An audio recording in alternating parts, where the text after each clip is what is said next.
পরিস্থিতি এবং শর্তের উপর নির্ভর করে। লন্ডনে অধ্যাপক মোহাম্মদ ইউনূস এবং তারেক রহমানের মধ্যকার আলোচিত বৈঠকের পর এক যৌথ ঘোষণায় বলা হয়েছে যে আগামী বছরের রমজান শুরুর আগেই অর্থাৎ ফেব্রুয়ারির প্রথম বা দ্বিতীয় সপ্তাহে জাতীয় নির্বাচন হতে পারে। কিন্তু ঘোষণা এবং বাস্তবতা কিন্তু এক নয়। নির্বাচনের এই সম্ভাব্য সময়সূচি নিয়ে যেমন আশার আবহ তৈরি হয়েছে, তেমনি একে ঘিরে শুরু হয়েছে সন্দেহ, প্রশ্ন এবং কুটচাল। প্রথমত এই ঘোষণায় বলা হয়েছে নির্বাচন হতে পারে, অর্থাৎ কোট আনকোট, অর্থাৎ এটি একটি সম্ভাবনার দিক নির্দেশ, নিশ্চিত সিদ্ধান্ত নয়। প্রধান উপদেষ্টা নিজেও নির্বাচন কমিশনের নির্দিষ্ট ভূমিকার আইনগত বাধ্যবাধকতা এবং নির্বাচন পূর্ব সংস্কার, বিচার সবকিছুর নির্যাসে মিললেই কেবল ভোটের নির্দিষ্ট দিনক্ষণ সামনে আসবে।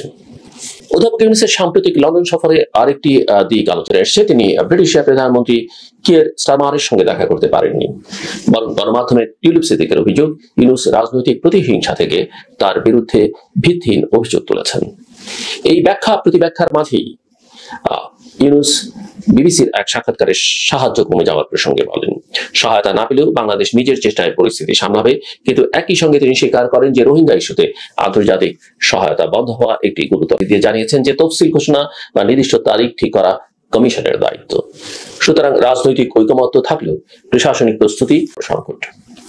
প্রশ্ন উঠে এই সংকট ও রাজনৈতিক অনিশ্চয়তার মাঝে সরকার কিভাবে সাংবিধানিক দায়িত্ব ও গণতান্ত্রিক প্রত্যাশা পূরণ করবে। লন্ডন বৈঠকের পর বিএনপি স্বস্তির নিঃশ্বাস ফেললেও তাতে কতটা স্থায়িত্ব আছে তা নিয়ে অনিশ্চয়তা রয়ে গেছে। কারণ ফেব্রুয়ারি উল্লেখযোগ্য অগ্রগতি আনকোট, সকল প্রস্তুতির সমাপ্তি, এটাও কোট আনকোটের মধ্যে ইত্যাদি। কিন্তু কি সেই উল্লেখযোগ্য অগ্রগতি? বিচার বলতে কি অভিযোগপত্র, চার্জ গঠন নাকি রায়? এত সংখ্যক মামলা, এত শত আসামি, এগুলো বাস্তবে কিভাবে ফেব্রুয়ারির আগে নিষ্পত্তি সম্ভব? বাংলাদেশের বিচার ব্যবস্থার ধীরগতি, তদন্তের দুর্বলতা এবং রাজনৈতিক হস্তক্ষেপের ইতিহাস সামনে রেখে এই শর্তগুলো অনেকের কাছেই কৌশলী জটিলতা বলি প্রতীয়মান। আর এখানেই অনেকে মনে করছেন সরকার একটি রাজনৈতিক বল ঠেলার খেলা খেলছে, দায়টা বিএনপির কাঁধে চাপিয়ে রেখে। অর্থাৎ ভোট চাইলে সংস্কারের সহযোগিতা করো, আর দেরি হলে দায় তোমার। ভোট আয়োজনের সঙ্গে জুড়ে দেওয়া হয়েছে একাধিক শর্ত। সংস্কার ও বিচারের ক্ষেত্রে উল্লেখযোগ্য অগ্রগতি কোট। এই অবস্থানে বিএনপি যদি সংস্কার নিয়ে দ্বিধায় থাকে কিংবা জুলাই সনদ নিয়ে আপত্তি তোলে, তাহলে ভোট পিছিয়ে যাওয়ার দায়ও তাদের ঘাড়ে যাবে। এটা এক ধরনের রাজনৈতিক চাপ প্রয়োগ, যা গণতন্ত্রের নামে ক্ষমতা সংহত করার চেষ্টা বলেই ব্যাখ্যা করছেন বিশ্লেষকরা। তারপর আবার এসছে এনসিপির খোঁজা। এই দলটি এখনো নিবন্ধিত না হলেও সরকারের অভ্যুত্থান পরবর্তী প্রধান আশ্রয়দাতা বলেই পরিচিত। তারা স্পষ্ট করে বলছে, জুলাই সনদ ছাড়া নির্বাচনের তারিখ ঘোষণা জনগণের সঙ্গে প্রতারণার শামিল। এনসিপি মনে করছে সংস্কার ও বিচারের রোডম্যাপ ছাড়া ফেব্রুয়ারির ভোট মানে হবে এক ধাপ এগিয়ে দু ধাপ পেছানো। আর তারা যতটা না নির্বাচনের পক্ষে, তার চেয়ে বেশি এটি কাঠামোগত দলীয়করণ আর ক্ষমতার বলই ফিরে যায়, তাহলে জনগণের রক্ত ও ত্যাগ বৃথা যাবে। তবে এখানে প্রশ্ন থেকে যায়, এনসিপির গত কয়েক মাসের কর্মকাণ্ড, যে অভিযোগগুলো তারা অন্যদের উপরে আনছে, যে আশঙ্কা তারা করছে, সেই সব অপকর্মের চর্চার সঙ্গে তাদের অনেকে জড়িয়ে পড়েছে। সেখানে নৈতিক শৃঙ্খলার অভাব, সেখানে দুর্নীতির অভিযোগ, সেখানে চাঁদাবাজির অভিযোগ, এগুলো তাদের বিরুদ্ধে নানাভাবে নানা মহল থেকে তোলা হয়েছে। এই রাজনৈতিক গোলকধাঁধার মধ্যে জড়িয়েছে একটি নতুন ভূ রাজনৈতিক মাত্রা।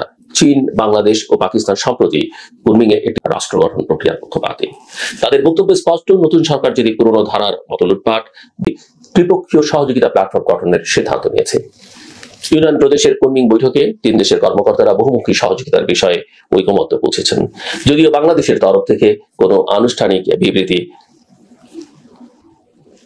যখন বলা হয়েছিল শুরুতে আসেনি, কিন্তু পরে বাংলাদেশ পররাষ্ট্র দপ্তর থেকে এই বিষয়ে একটি বিবৃতি দেওয়া হয়েছে এবং চীন এবং পাকিস্তান তাদের অবস্থান কিন্তু দ্রুততার সঙ্গে স্পষ্ট করেছে। এবং আমরা এটাও জেনেছি যে এই উদ্যোগের পেছনে মূল ভূমিকাটা পালন করেছে চীন। এই জোট গঠনের পেছনে যে বড় কূটনৈতিক অভিসন্ধি আছে তা বলাই বাহুল্য। দক্ষিণ এশিয়ায় ভারতের কৌশলগত প্রভাবকে প্রতিহত করবার চিন্তা চীনের দীর্ঘমেয়াদী লক্ষণ, আর সেই জায়গায় বাংলাদেশ ও পাকিস্তানকে এক ছাতার নিচে আনার প্রয়াস তাদের বহুদিনের। এখানে স্মরণ করা যেতে পারে যে এই প্রক্রিয়ার মধ্য দিয়ে বাংলাদেশ শুধু ভারতের দৃশ্যকে অসন্তোষ প্রকাশ করতে পারে, অসন্তোষ হতে পারে। এতে অবশ্যই অনেকেই মনে করতে পারেন তাতে আমাদের কি যায় আসে, ভারত তো আমাদের এত এত ক্ষতি করেছে, যুক্তরাষ্ট্র আমাদের জন্য কিছুই করেনি, এগুলো বলবার জন্য অনেকেই বলতে পারেন। আমি জাস্ট কথাটা বলে রাখতাম। আর এর বাইরেও আমরা নানা রকমের উদ্যোগ এর আগে দেখেছি, BCIM এর উদ্যোগ আমরা দেখেছি, সেগুলো খুব একটা কাজে করেছে আমরা দেখিনি। অবশ্যই সেগুলোর মধ্যে ইন্ডিয়া ছিল, এবং সেখান থেকে বেরিয়ে আসলে বাংলাদেশ এখন পাকিস্তান এবং চীনের সঙ্গে এই ট্রাই পার্টি বা ট্রাইল্যাটারাল মেকানিজমের মধ্যে ঢুকলো। এই প্রেক্ষাপটে আবার প্রশ্ন আসছে যে বাংলাদেশের অন্তর্বর্তী সরকারকে ধীরে ধীরে শীতে একটু রোষানলে পড়বে না যুক্তরাষ্ট্র বাংলাদেশের এই প্রক্রিয়ায় বা এই ভারত ঘেঁষা নীতিকে সরিয়ে একটি ভিন্ন ধারার ভূ রাজনৈতিক বা ভূ রাজনীতিতে ঢুকে পড়ছে? ইউনুসের বেইজিং সফর, চীনা বিনিয়োগে আগ্রহ, তিস্তা প্রকল্প নিয়ে নতুন চুক্তির সম্ভাবনা সবই এর ইঙ্গিতবাহী। আর পাকিস্তানের সঙ্গে দীর্ঘদিনের কূটনৈতিক শীতলতা ভেঙে আবার সম্পর্ক জোরদার করাও একই কৌশলের অংশ। একদা ভারত নির্ভর পররাষ্ট্রনীতিকে এখন চীনা ছত্রছায়ায় ঢুকে পড়ছে। এই প্রশ্ন তুললে বেশি অত্যুক্তি হবে না। ভারত যে এতে স্বস্তি পাচ্ছে না তা স্পষ্ট। চীন, পাকিস্তান, বাংলাদেশ জোটের প্রভাবিত অবকাঠামো প্রকল্পগুলোর বেশ কিছু ভারতের সংবেদনশীল উত্তর পূর্বাঞ্চলের সীমান্ত ঘেঁষা অঞ্চলে। ফলে বেইজিং এর এই কূটনৈতিক তৎপরতা নয়াদিল্লির নিরাপত্তা চিন্তায় বড়সড় ধাক্কা দিতে পারে। আর বাংলাদেশের অভ্যন্তরীণ রাজনীতিতে যদি চীন ও পাকিস্তানের প্রভাব বাড়তে থাকে, তাহলে তা ভারতের জন্য কৌশলগত অসন্তোষের নতুন কারণ হয়ে দাঁড়াবে। সবকিছু মিলিয়ে দেখা যাচ্ছে যে বাংলাদেশের আগামী নির্বাচন অনিশ্চিত অধ্যায় এবং জনগণের বহু বছরের অধিকার ফিরে পাওয়ার আশা ও হতাশার সম্মিলন। এখানে সময়ের গুরুত্ব যেমন আছে, তেমনি আছে শর্তের পাহাড়, আছে দলীয় অবস্থানের জটিলতা, গণতান্ত্রিক সংস্কার নিয়ে অমীমাংসিত বিতর্ক এবং বিচার প্রক্রিয়ার ধীর গতি। অর্থাৎ ফেব্রুয়ারির ভোট এখনো একটি প্রশ্নবোধক চিহ্ন।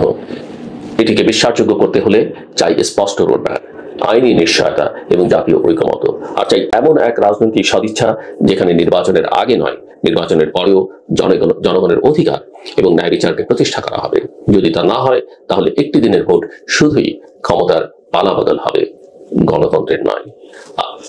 এবং শেষ পর্যন্ত প্রশ্ন একটাই, শুধু একটি রাজনৈতিক ইভেন্ট নয়, এটি একটি বৃহত্তর কূটনৈতিক খেলার অংশ। একটি রাষ্ট্র বিনির্মাণ মানুষ কি কেবল একজন শাসকের পতন চেয়েছিল, নাকি তারা রাষ্ট্রের নতুন জন্ম চেয়েছিল? এই প্রশ্নের উত্তরেই নিহিত আছে ফেব্রুয়ারির ভোটের ভবিষ্যৎ।